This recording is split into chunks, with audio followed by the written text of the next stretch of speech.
Assalamualaikum warahmatullahi wabarakatuh. Salam sejahtera bagi kita semua. Semoga teman-teman senantiasa mendapatkan kesehatan, kesempatan, sehingga bisa login di Cikulon di e-learning IAIN Surakarta. Kali ini saya masih akan membahas mengenai essay writing ya. Tentu saya akan mereview tugas teman-teman minggu yang lalu, yaitu bagaimana cara membuat naratif essay. Nah, teman-teman sebenarnya kemarin saya memberikan tugas, namun belum memberikan penjelasan.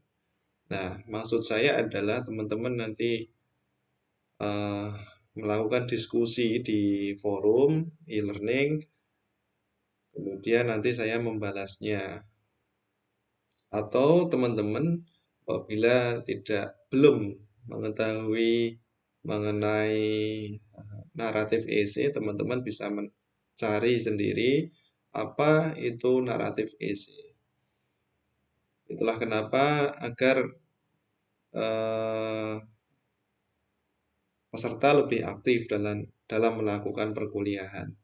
Tidak hanya mendengar, tidak hanya membaca saja, hanya teman-teman hanya pasif membaca atau membaca dari perkuliahan saya atau mendengarkan dari tutorial saya.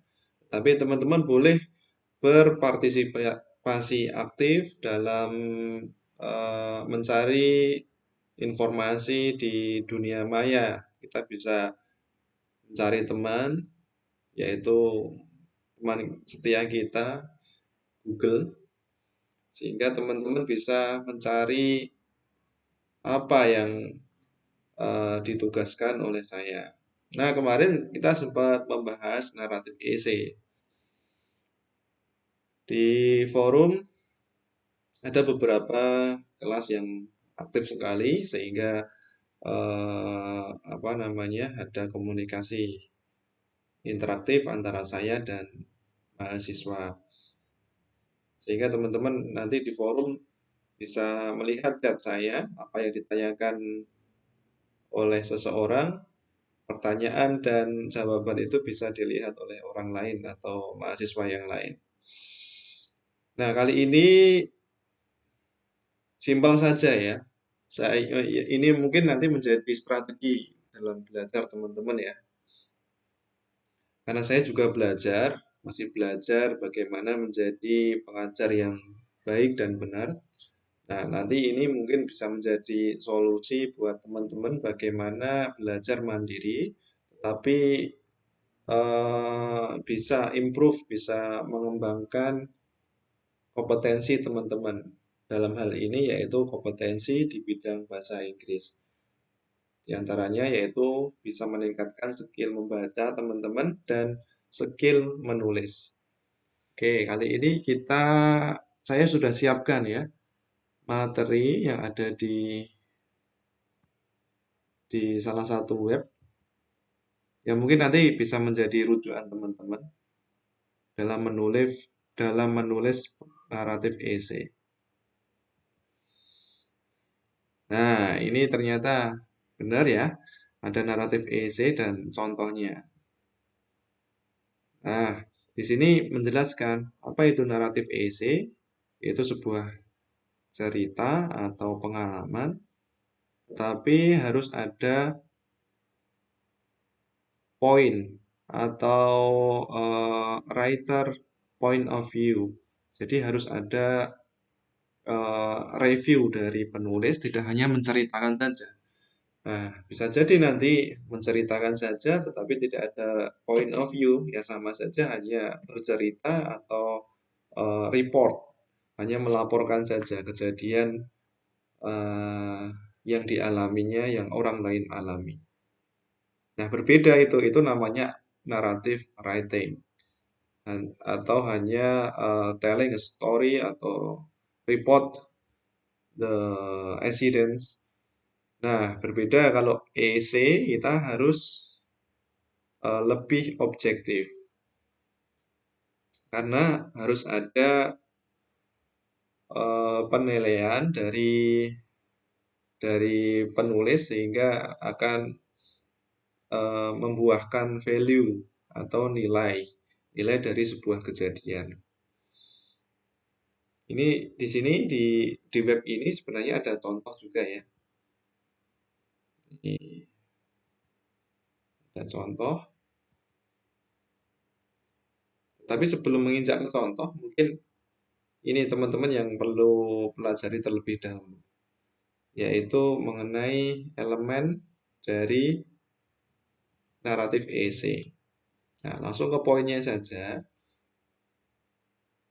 Di poin yang pertama ini menjelaskan kronologikal. Jadi ada kronologi cerita. Kamu akan menceritakan apa? Jika kamu ingin menceritakan kejadian ketika kamu jatuh.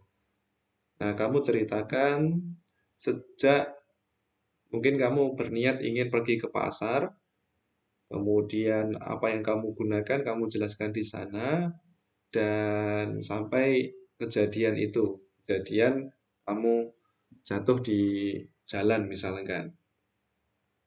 Itu baru kronologi saja ya. Kemudian di poin yang kedua dari elemen naratif essay ini selalu menjelaskan tujuan, purpose. Often this is stated in your thesis statement in the introductory paragraph. Bisa jadi nanti ini penjelasannya ini, tujuannya ini dijelaskan di awal penulisan. Misalkan pengalaman saya itu ya, kita masih menjelaskan ketika tadi ya contoh jatuh di jalan ya. Nah, mungkin di awal kita menjelaskan pengalaman berjalan atau pengalaman berkendara menggunakan kendaraan bermotor di perempatan dekat pasar misalkan. Teman-teman harus berhati-hati di sana. Nah, di sana sudah ada thesis statement bisa di depan atau mungkin bisa di belakang.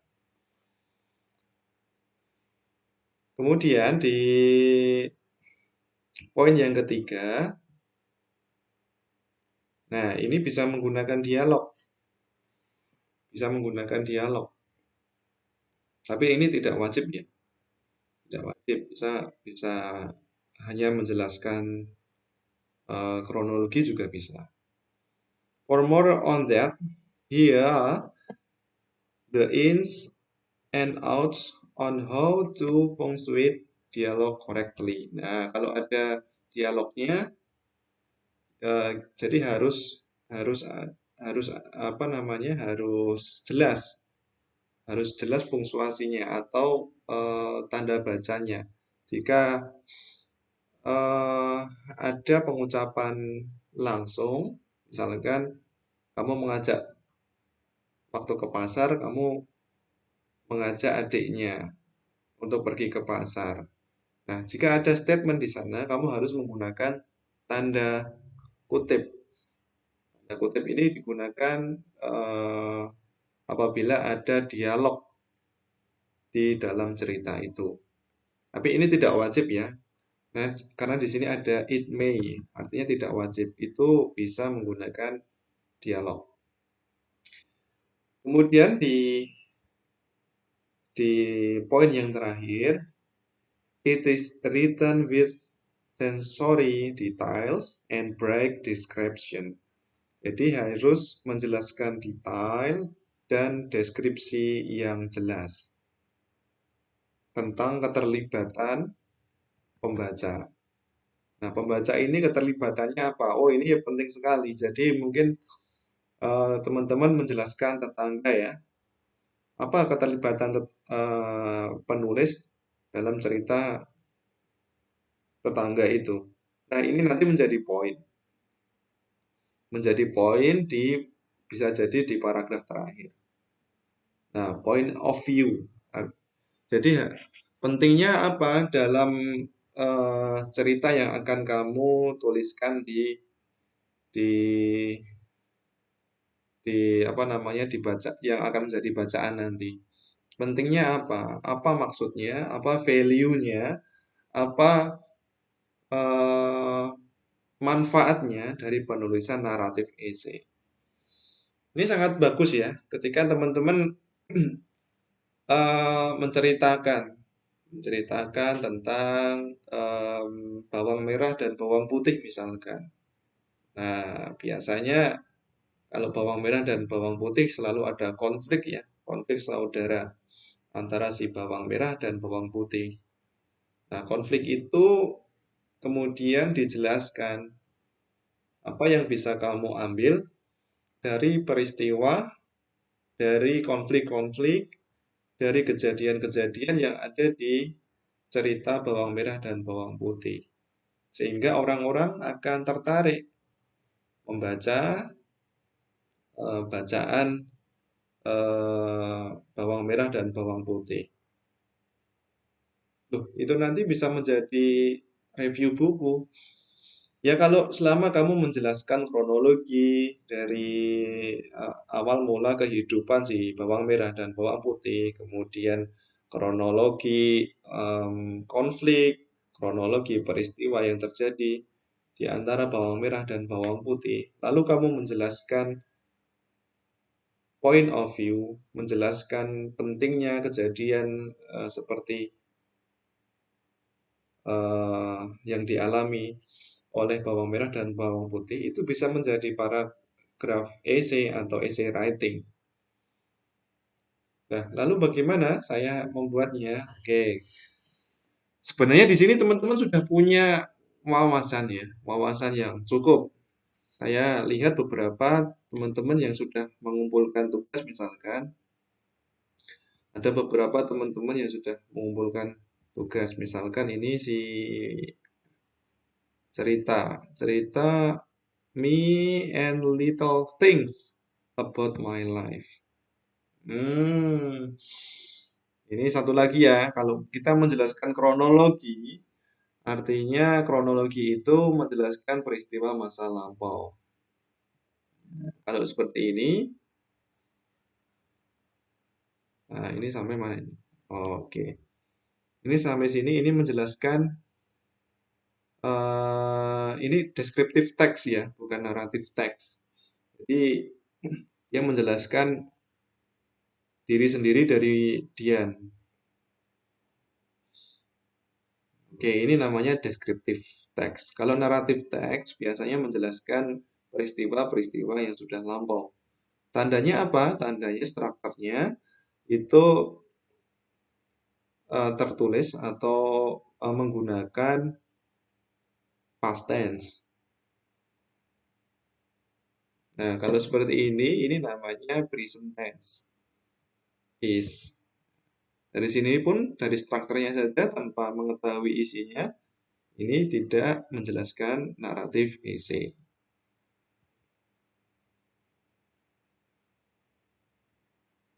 Oke, ini soal pengutipan nanti kita bahas lain kali ya. Yang penting kita mengetahui dulu. Ini pengutipan sebenarnya tidak seperti ini ya. Tapi tidak masalah. Tidak masalah, nanti kita bahas di lain hari. Yang penting kita mengetahui dulu apa itu naratif essay.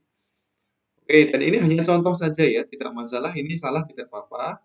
Yang penting untuk pertemuan berikutnya atau after 14 meetings, you can make a paragraph about essay, about narrative essay maybe, and you can write point of view of your story, point of view of your writing. Jadi teman-teman saya harapkan di akhir pertemuan, nanti untuk pertemuan terakhir, teman-teman bisa membuat essay, kemudian bisa mengambil point of view dari penjelasan, dari deskripsi, dari cerita yang dijelaskan oleh teman-teman. Lalu seperti apa? Ya, seperti yang saya sampaikan tadi. Misalkan jika nanti tugasnya mengenai naratif essay, ya poin atau elemen penggunaan elemen ciri-ciri dari naratif esai ini terpenuhi. Paling tidak ada tiga yang terpenuhi, yaitu kronologi, ada menyebutkan kronologi, kemudian tujuan, dan point of view atau the importance of your story, the importance of your rating. Nah, ini masih deskriptif essay ya. Oh, ini maaf maaf. Oh, ini dijadikan satu dengan activity 3.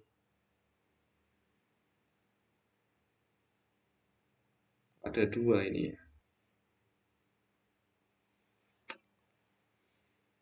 Oh, masih sama. Ini juga I live in Boyolali. Ini masih deskriptif juga ya. I think that's enough about me. The reason I choose. Oh, ini pertemuan untuk aktivitas ketiga ya, yaitu mengenai paragraf atau basic paragraf ya. Paragrafnya terdiri dari dua paragraf. Yang pertama menjelaskan about yourself, kemudian yang kedua menjelaskan why you choose IAIN Surakarta as your choice. Nah, ini tidak termasuk dalam naratif essay ya. Ini masih deskriptif. Oke, selanjutnya kita bahas lagi di kelas yang lain. Ini dari kelas I misalkan. Nah, ini juga sama. Ini juga sama seperti yang sebelumnya.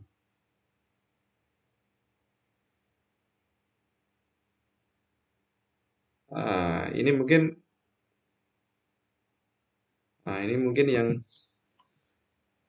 yang mendekati ya. Why I choose IAIN Surakarta. Nah, oh iya teman-teman. Tadi tidak saya sebutkan ya bahwa di essay ini kita juga membutuhkan judul ya. Judul ini penting untuk menarik para pembaca karena dari judul ini kita bisa mengetahui abstrak dari penulisan dari isi yang akan disampaikan di essay ini. Jadi namanya judul ini merupakan pancingan dari sebuah bacaan. Why I choose IAIN Surakarta? Mengapa saya memilih IAIN Surakarta? The strong reason why I choose IAIN Surakarta is because of the advice from my parents. Karena saran dari atau nasihat dari orang tua. Beside my domicile still in the same city as IAIN Surakarta. Nah, ini mungkin kita buat chronological statement ya. Jadi harus ada statement kronologi ditandai dengan uh, bentuk kalimat past tense ya. Ini sudah benar, sudah lumayan lah. The strong reason I choose IAIN Surakarta. Oke. Nah, teman-teman di sini nanti jangan lupa saya selalu menyediakan Google Translate untuk membantu saya mentranslate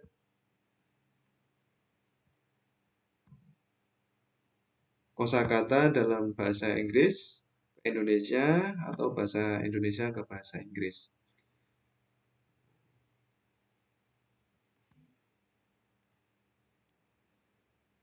Oke, strong reason why I choose IAIN Surakarta. Terus ini apa? Memilih ya? Pilih. Tapi apakah sudah benar? Terus ini kalimat atau bentuk verb ke satu atau kedua. Kalau ini bentuk verb pertama, artinya ini anu ya, merupakan present tense atau kalimat sekarang. Jadi tidak menjelaskan kronologi. Nah, apabila teman-teman menjelaskan kronologi, ini juga harus menjelaskan atau dibuat dengan ciri-ciri ini menggunakan verb kedua. Ini aja deh, past tense.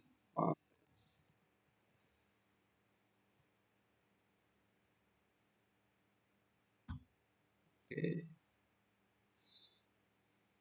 Oke, sambil mengingat-ingat perkuliahan atau materi yang diberikan waktu SMA ya. Saya tidak akan membahas ini terlalu dalam ya.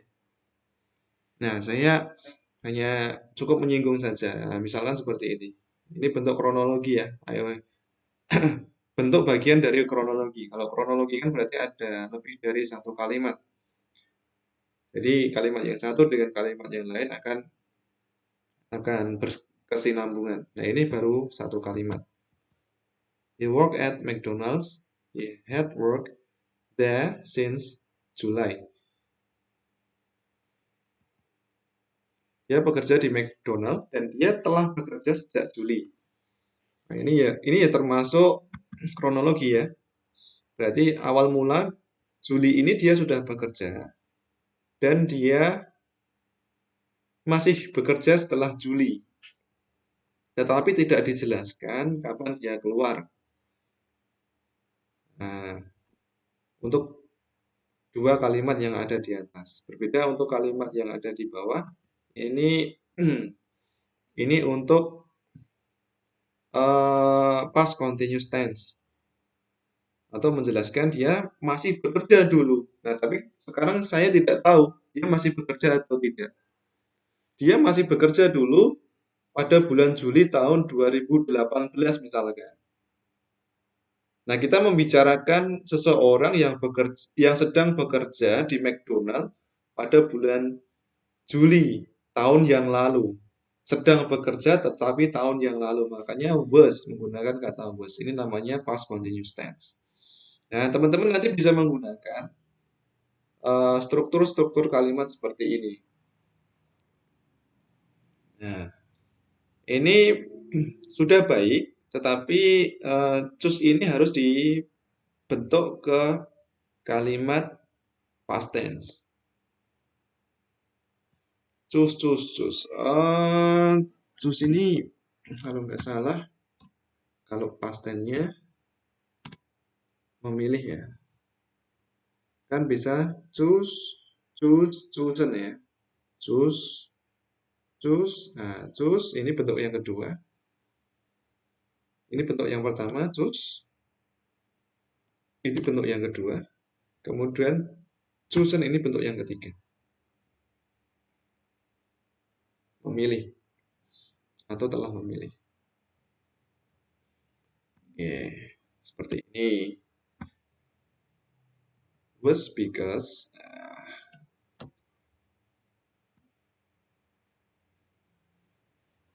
Oke. Kemudian ada kronologinya juga ya, because domicile. Karena ini kita juga harus mengetahui apa namanya statusnya juga ya. Apabila status itu sekarang kita masih domisili di IAIN, meskipun ini kronologi, ini tetap atau di sekitar IAIN, ini tetap menggunakan is. Nah, ini still ini verbnya belum ada. Kita gunakan is. Beside my domicile is still in the same city.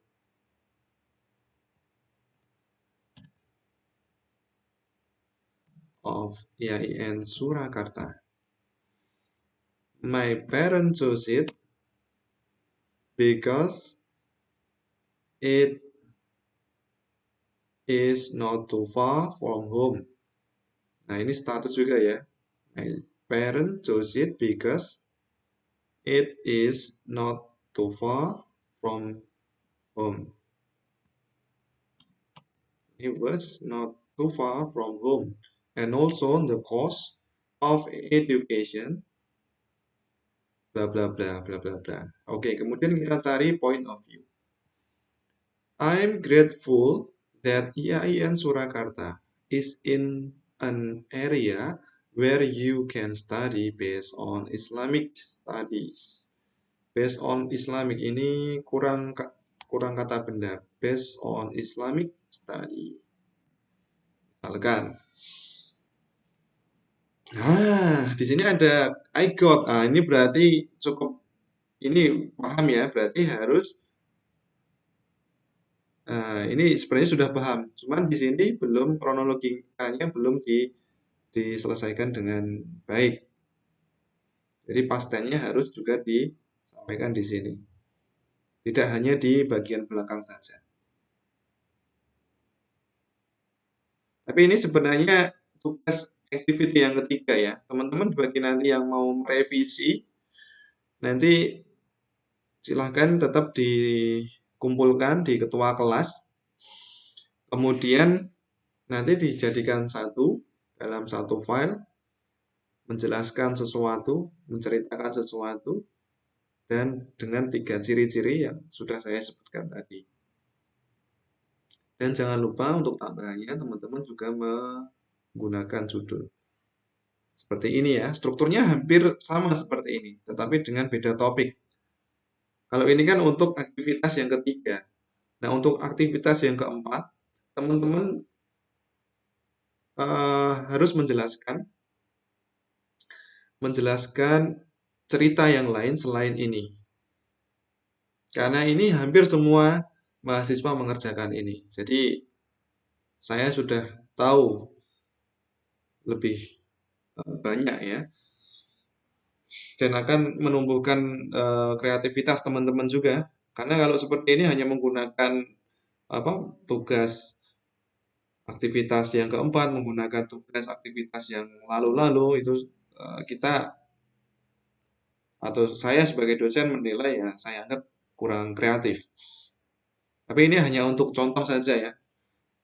Untuk contoh bahwa ini menjelaskan juga sebuah naratif essay. Nah, point of view dari tulisan ini berada di paragraf yang kedua. Saya bangga, saya senang di IAIN Surakarta karena kita bisa belajar Islamic Studies atau bisa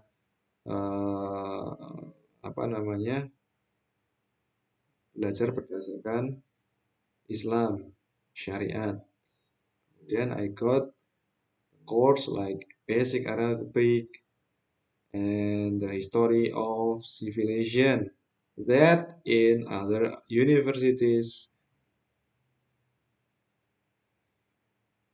do not have.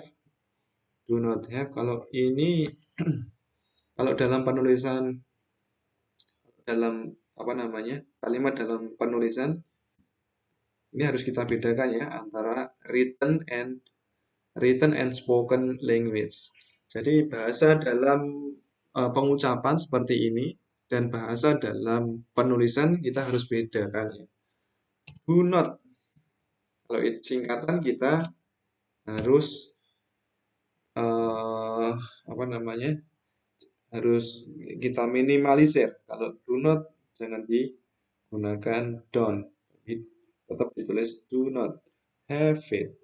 When it asks to measures, it is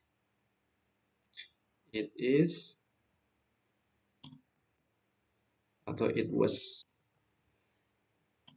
because of God's choice that brought me here. I hope that I can be productive, be fluent with college, and get good grades according to what I got by the teaching staff in here.